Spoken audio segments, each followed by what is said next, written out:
Next property is magnetic properties.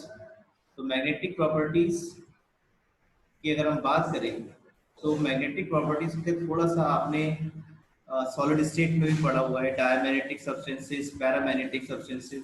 तो जो diamagnetic substances होते हैं मैंने आपको बताया था, they are weakly repelled by the magnetic field, while paramagnetic substances are attracted by the magnetic field। तो मैग्नेटिक प्रॉपर्टीज यानी कि जो पैरामैग्नेटिक बिहेवियर है किसी भी सब्सटेंस का, वो उसमें प्रेजेंट अनपेयर्ड इलेक्ट्रॉन्स की वजह से होता है। अगर किसी भी एटम के अंदर, किसी मेटल के अंदर अनपेयर्ड इलेक्ट्रॉन्स हैं तो ये पैरामैग्नेटिक बिहेवियर शो करेगा, because each such unpaired electron having a magnetic moment associated with its spin angular momentum and orbital angular momentum. तो बहुत सीधे सीधा अगर क्वेश्चन आपसे पूछा जाता है, why transition metals form magnetic compounds और शो पैरामैग्नेटिज्म, तो उसका सीधा सीधा आंसर लिखेंगे because there n-1d subshell is partially filled. यानी कि पार्शियली फिल्ड का मतलब फुल्ली फिल्ड नहीं है, और पार्शियली फिल्ड अगर होगी तो उसमें अनपेयर्ड इलेक्ट्रॉन्स रहेंगे। तो अगर क्वेश्चन आता है why transition metal show paramagnetic behaviour, तो सिंपल आंसर करेंगे because they have n-1d subshell partially field in which unpaired electrons are present, that's why these substances show paramagnetism or paramagnetic behavior। हम ये जो magnetic moment है इसको हम mathematically calculate भी कर सकते हैं by this formula, mu is equal to under root n n plus two. यहाँ पर जो एन है वो नंबर ऑफ अनपेयर्ड इलेक्ट्रॉन्स है, जो एन है यहाँ पर that is number of unpaired electron, और जो यूनिट है मैग्नेटिक मोमेंट की इसको हम म्यू से एक्सप्रेस करते हैं, that is Bohr magneton. In short हम इसको बीएम लिख देते हैं। जैसे क्वेश्चन हमारे पास ये है कि calculate the magnetic movement of A divalent ion in aqueous solution, इसका एटॉमिक नंबर कितना, 25, यानी 25 एटॉमिक नंबर किसका हो गया, आपको तो पता ही है, मैंगनीज का है, और डाइवेलेंट है, दो पॉजिटिव चार्ज है, इसका इसी आप क्या लिखेंगे, आर्गन 3d5 4s0, यानी कि 5 electrons are unpaired, 1 2 3 4 5 electrons are unpaired. So number of unpaired electrons, formula क्या था हमारे पास, mu is equal to under root n n plus two, where n is number of unpaired electron. तो यहाँ पे unpaired electron कितना है, 5 5 plus 2 कितना है, 5.92, और यूनिट कितनी होगी उसकी, बोहर मैग्नेटॉन। ऐसे हमारे पास एक क्वेश्चन और दिया हुआ है, इसको भी मैं आपको अप्लाई करके दिखाता हूँ। This is the question number, calculate the spin only magnetic moment of Mn2 positive. तो देखिए, सॉरी M2 पॉजिटिव है, एटॉमिक नंबर 27 है। 27 जो डाइवेलेंट कैटायन है इसका EC अगर हम लिखेंगे, ग्राउंड स्टेट में क्या आएगा, आर्गन 3d7 4s2, और दो इलेक्ट्रॉन चले गए तो कितना रह गया, 4s0 एंड 3d7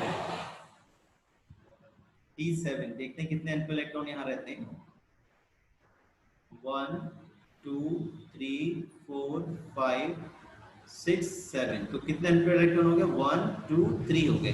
तो फॉर्मूला क्या हमारे पास, mu is equal to under root n n plus two, n कितना है 3 and 3 plus 2, so it comes 3 5 15 under root 15, और इसका यूनिट क्या हो जाएगा, बोहर मैग्नेट, रूट 15 की वैल्यू आप रख देंगे आपको आंसर मिल जाएगा। तो स्पिन ओनली मैग्नेटिक मोमेंट का जो फॉर्मूला रहता है हमारे पास क्या रहेगा, under root n n plus two, और इसको हम म्यू से डिपिक्ट करते हैं, it's unit is Bohr magneton.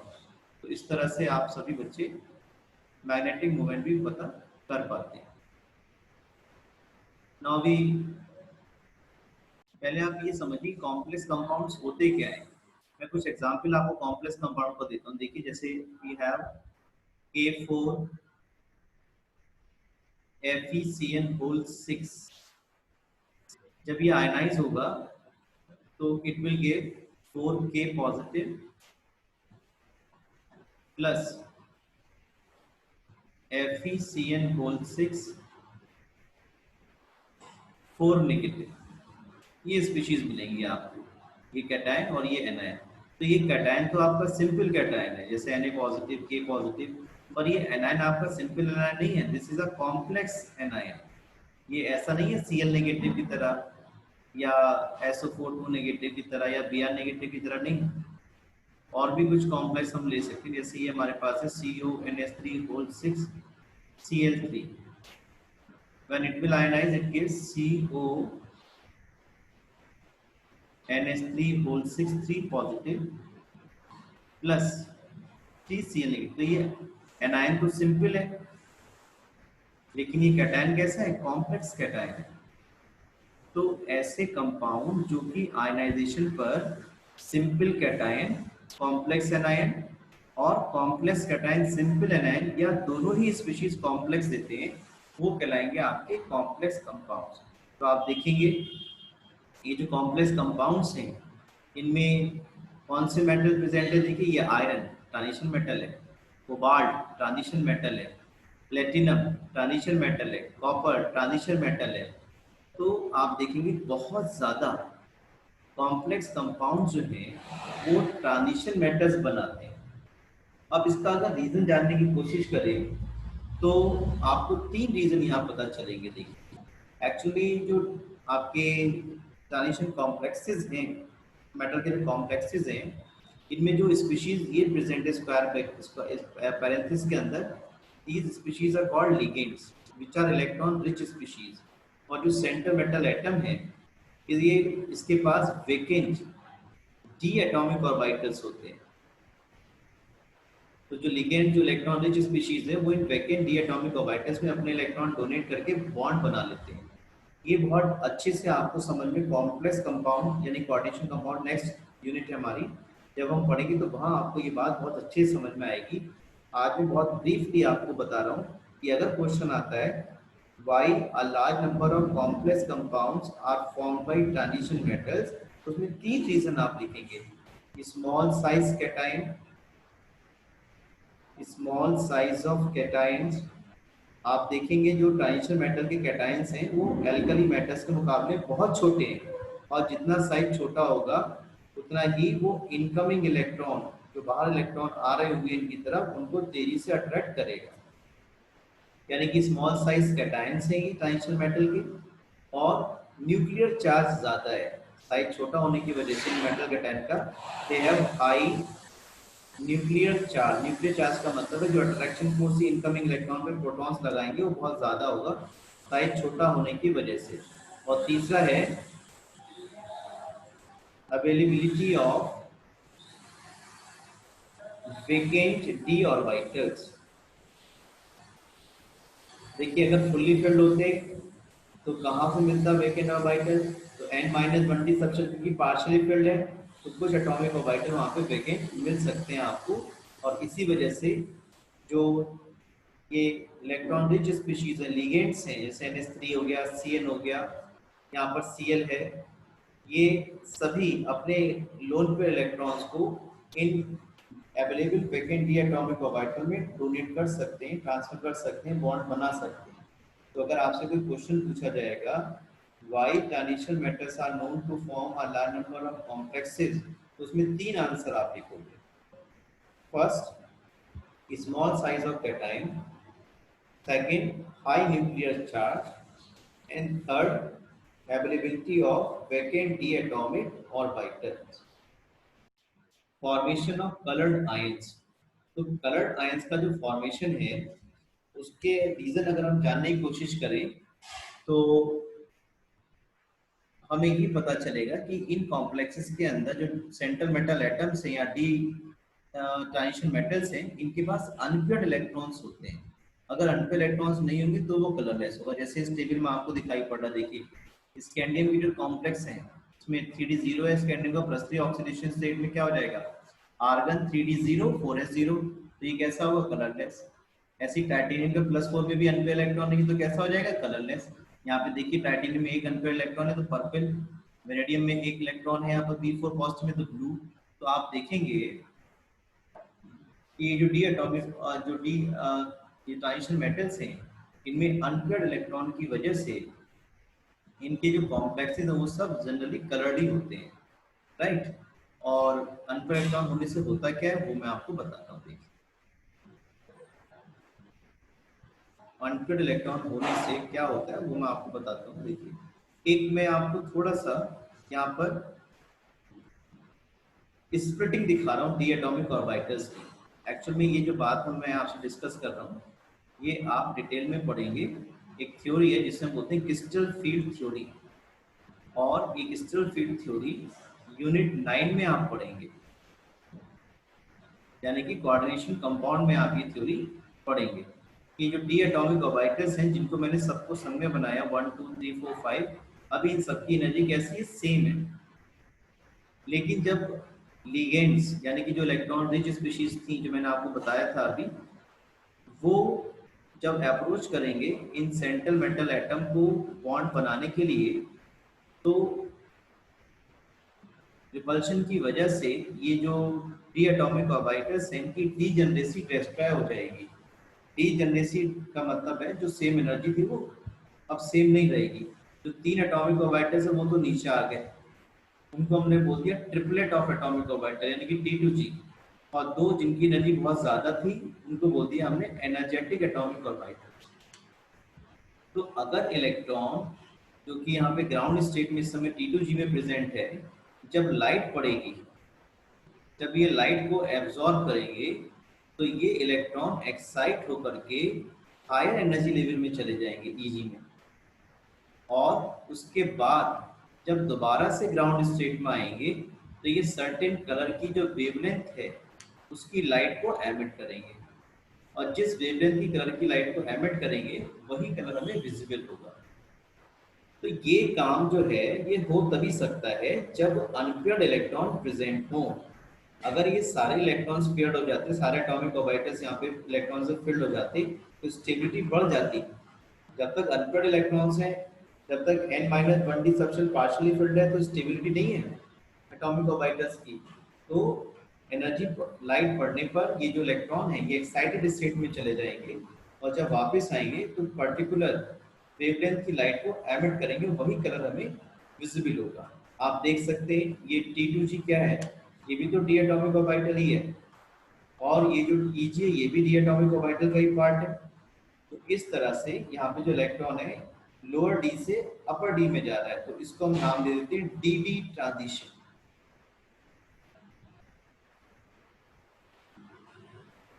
It is called, this phenomena is called d transition. तो अगर हमसे क्वेश्चन आता है why transition metals are known to form coloured complexes, तो उसके उसकी लाइन क्या लिखेंगे, because these transition metal complexes have unpaired electrons which undergoes dd transition। क्या बोलेंगे, these transition metal atoms have unpaired electrons और ions have unpaired electron which undergo dd transition। आपको कुछ और बहुत ज्यादा एक्सप्लेन करने की जरूरत नहीं है, आपको इसमें पूरे 1 मार्क का क्वेश्चन रहेगा, इससे ज्यादा का क्वेश्चन रहेगा, 1 मार्क पूरे मिलेंगे। तो if the question is asked why the complexes of transition metals are colored, तो आप बहुत सिंपल बताएंगे because these complexes central metal atom or ion have unpaired electrons which undergo dd transition, formation of interstitial compounds। तो interstitial compound कैसे बनते हैं, क्या होते हैं, पहले हम वो समझ लेते हैं, राइट।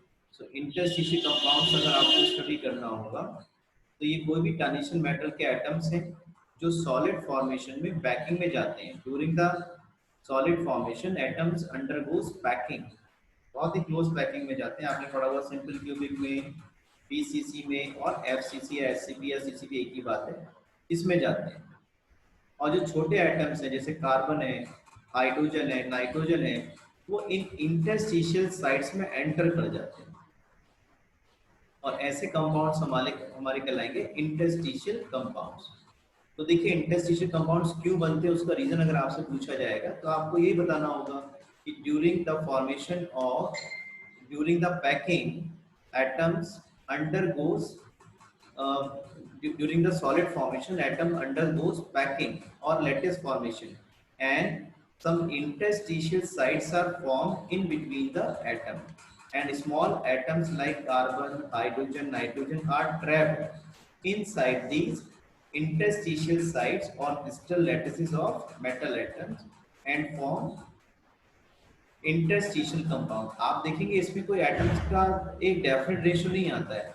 मान लीजिए कॉपर के एटम्स में हाइड्रोजन चला गया तो कितने एटम्स H के रहेंगे वो डेफिनेट नहीं होता, इसलिए इनके जो फार्मूले हैं वो डेफिनेट नहीं होते और इसलिए ये नॉन स्टोइचियोमेट्रिक कंपाउंड्स होते हैं और ना ही टिपिकली आयनिक होंगे और ना ही पूरी तरह से कोवलेंट होंगे। जैसे TiC, Mn4n ये रेशियो,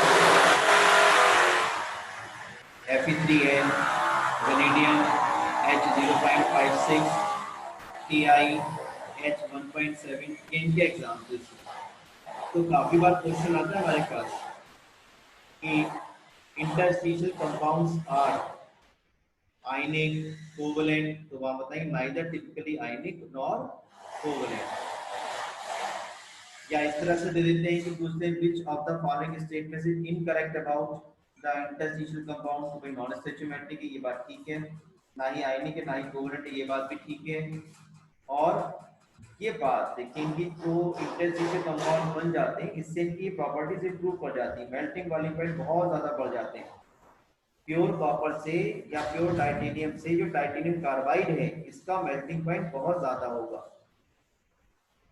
हार्डनेस बहुत ज्यादा बढ़ जाएगी। और कुछ बोराइड्स यानी कि जो बोरॉन एटम अगर किसी मेटल की जो इंटरस्टिशियल साइट्स में एंटर कर जाता है तो उसकी हार्डनेस डायमंड से भी ज्यादा बढ़ जाती है और डायमंड को कट करने के यूज में आता है। मेटेलिक कंडक्टिविटी बढ़ जाती है और केमिकली इनर्ट हो जाता है। तो ये प्रॉपर्टीज जो है सब ट्रांजिशन मेटल्स के बारे में मैंने आपको बताई है। इनके मेल्टिंग वाली पॉइंट बढ़ जाएंगे, हार्ड हो जाएंगे, मेटेलिक कंडक्टिविटी रिटेन रखेंगे और केमिकली इनर्ट हो जाते हैं, केमिकल रिएक्शन में पार्टिसिपेट नहीं करते हैं। तो इस तरह से ये इंटरस्टिशियल कंपाउंड्स कब बनेंगे, जब सॉलिड का फॉर्मेशन होगा, ट्रांजिशन मेटल के एटम्स पैकिंग में जाएंगे, आइदर HCP और BCC और other type of packing. Packing के समय उनके एटम्स के बीच में कुछ इंटरस्टिशियल साइट्स रह जाते हैं और उन इंटरस्टिशियल साइट्स में छोटे छोटे एटम जैसे कार्बन, बोरॉन, नाइट्रोजन, हाइड्रोजन ये एंटर कर जाते हैं और तभी ये कंपाउंड्स फॉर्म होते हैं। ये कंपाउंड ना तो आयनिक होंगे ना कोवलेंट होंगे, डेफिनेट फार्मूला इनका नहीं होगा और जो इनकी प्रॉपर्टीज है ये कुछ इंप्रूव कर जाते हैं, मेल्टिंग पॉइंट बढ़ जाएगा, हार्ड हो जाएंगे, मेटेलिक कंडक्टिविटी बढ़ जाएगी और केमिकली इनर्ट हो जाएगा।